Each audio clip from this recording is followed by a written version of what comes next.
دنیا کی بھیڑ میں ہر چہرے کا رنگ پھیکا ہے، ہر کوئی اپنا اصلی چہرہ چھپائے ہوئے ہے۔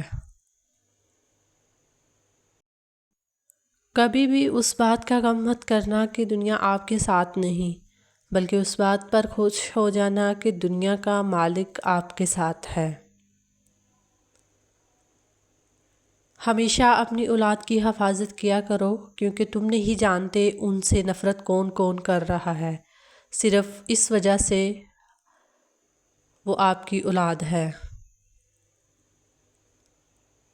جب بھی اپنے گھر سے نکلیں 11 مرتبہ یا وہاب ہو، آپ اگر مٹی میں بہار ڈالیں گے تو وہ بھی سونا بن جائے گی، رزق میں خوب برکت ہوگی۔ سورۃ یاسین فجر نماز پڑھنے کے بعد سے ہر حاجت پوری ہوتی ہے، اور بارش میں اتنی بوندیں نہیں برستی جتنی سورۃ یاسین پڑھنے والے پر رحمتیں برستی ہیں۔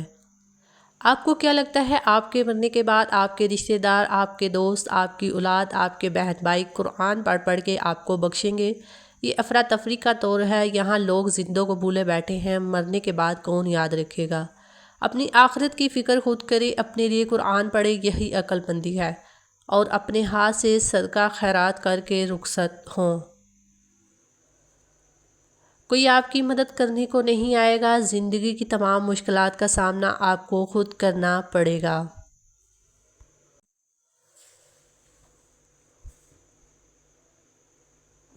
کچھ نہیں ملتا دنیا میں محنت کے بغیر، میرا اپنا سایہ بھی مجھے دھوپ میں آنے کے بعد ملا۔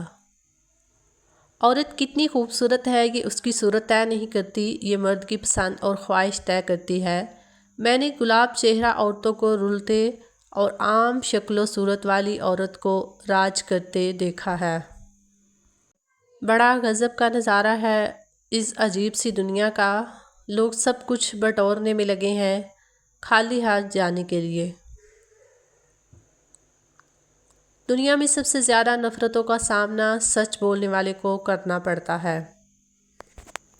زور زبردستی سے چلتا نہیں تعلق کسی سے، پرندے کو بھی پنجرے سے محبت نہیں ہوتی۔ کچھ لوگ اس طرح دو رخ کے منافق ہوتے ہیں جن کا کوئی پتہ نہیں چلتا کہ دوست ہے یا دشمن۔ غم میں کوئی خوشی ملا لیجئے، یہ ملاوٹ بہت ضروری ہے۔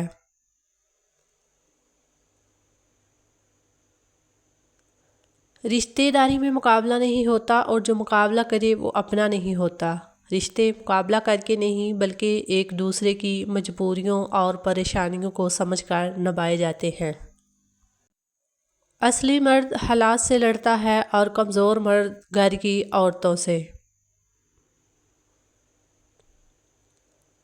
اے دل تجھے دشمن کی پہچان کہاں ہے، تو حلقہ یارا میں بھی محتاط رکھا کر۔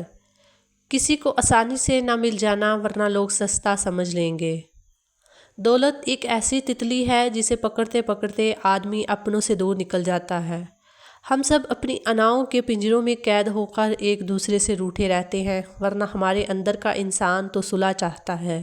انسان کے ارد گرد ایسے بھی لوگ اپنوں کی شکل میں موجود ہوتے ہیں جو گلے لگ کر انسان کی جڑیں کاٹ دیتے ہیں۔ بات انا کی نہیں، عزت نفس کی ہے، کوئی لہجہ بدلے تو ہم راستہ بدل لیتے ہیں۔ طنز وہ تیر ہے جو شہد میں بھگو کر بھی مارا جائے تب بھی اس کی کرواہٹ اور چبھن کم نہیں ہوتی۔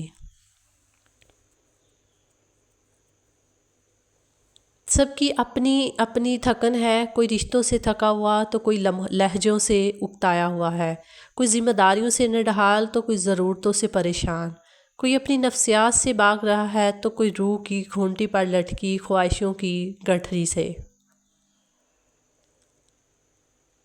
اچھائی کے لیے صرف یہ لازم نہیں کہ لوگوں کے ساتھ سب کچھ اچھا کرتے رہو، اچھائی تو یہ بھی ہے کہ بس کسی کے ساتھ کچھ برا نہ ہو۔ یا اللہ ہم مایوس نہیں ہیں مگر تھک گئے ہیں، تو ہماری زندگی کو خوشیوں سے بھر دے، آمین۔ اے قبرستان تیری آغوش میں اتنا سناٹا کیوں ہے، لوگ تو اپنی جان دے کر تجھے آباد کرتے ہیں۔ لوگ خوش نہیں ہوتے، میں نے ان کو پرکھا ہے، چاہتے لٹا کر، وقت کو تباہ کر کے، سارے حق ادا کر کے، ان کی ہر خواہش کو زندگی بنا کر کے، درد میں مصیبت میں حوصلے عطا کر کے، میں نے ان کو پرکھا ہے، لوگ خوش نہیں ہوتے۔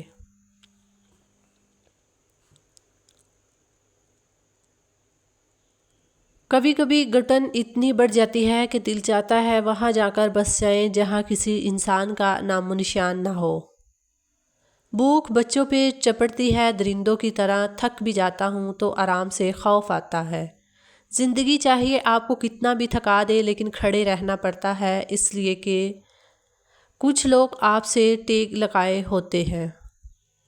قید کر دیا سانپوں کو یہ کہہ کر سپیروں نے اب انسان کو ڈسنے کے لیے انسان ہی کافی ہے۔ پھول گواہ ہے اکثر توڑے وہی جاتے ہیں جو اچھے ہوتے ہیں۔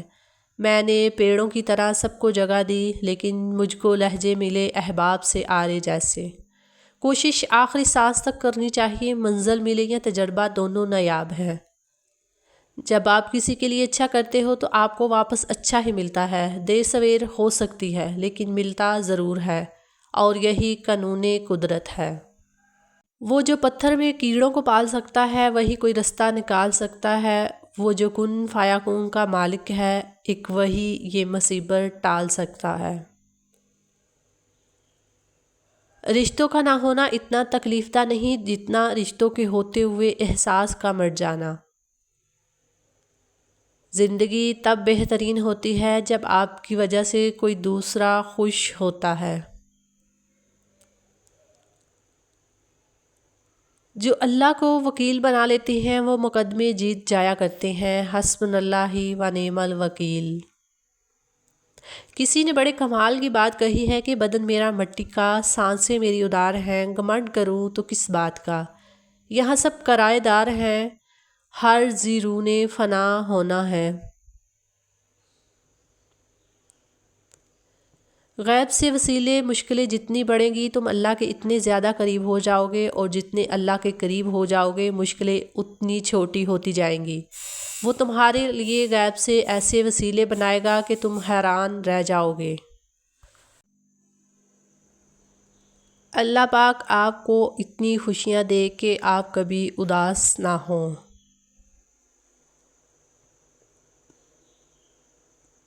اس دنیا میں جس نے اپنے ظاہری حسن اور کروفر کو بڑھانے کی کوشش کی، سینکڑوں آفتوں نے اس کی طرف رخ کیا۔ غصہ، حسد، رکش، شہوت اس کو اپنی طرف کھینچیں گے۔ دنیا آخرت کی کھیتی ہے، انسانوں سے خلوت اختیار کرو اور اللہ سے دوستی جوڑ۔ انسان کا زوال اس وقت شروع ہوتا ہے جب وہ اپنے مخلص لوگوں کے ساتھ منافقت شروع کرتا ہے۔ جس خاندان میں سب ایک دوسرے کا ہاتھ پکڑ کر چلتے ہوں، انہیں کبھی دوسروں کے پاؤں پکڑنے کی ضرورت نہیں پڑتی۔ اس سے زیادہ تکلیف دہ کچھ نہیں ہو سکتا کہ آپ کی عمر آپ کی آنکھوں کے سامنے گزر جائے اور آپ اپنی مرضی سے ہی نہ جی سکیں۔ آپ جو ہیں وہ بنیں اور جو آپ محسوس کرتے ہیں وہ کہیں، کیونکہ جو ذہن رکھتے ہیں ان کو فرق نہیں پڑتا اور جو اہمیت رکھتے ہیں وہ برا نہیں مانتے۔ اپنی زندگی میں رنگ بھرنے کا اختیار کسی کو نہ دیں، ہو سکتا ہے اس کے پاس سیاہ رنگ کے علاوہ کوئی اور رنگ نہ ہو۔ الجھنا چھوڑ دیں ایسی چیزوں سے، حالات سے اور لوگوں سے جن کو آپ بدل نہیں سکتے۔ اپنی توجہ اس پر مرکوز کریں جسے آپ بدل سکتے ہیں، یعنی کہ اپنا آپ۔ حقیقت تو یہ ہے کہ بعض اوقات ہم پوری طرح مخلص ہو کر بھی کسی کی نظروں میں بیکار ہی رہتے ہیں۔ زیادہ باتیں، زیادہ وضاحتیں انسان کو بعض اوقات قریب نہیں بلکہ دور کر دیتی ہیں۔ خونی رشتے وہ وٹامنز ہوتے ہیں جن کے بغیر انسان اپنی جوانی تو گزار سکتا ہے، بڑھاپا نہیں۔ ویڈیو اچھی لگے لائک کریں، چینل سبسکرائب کریں۔ اللہ حافظ۔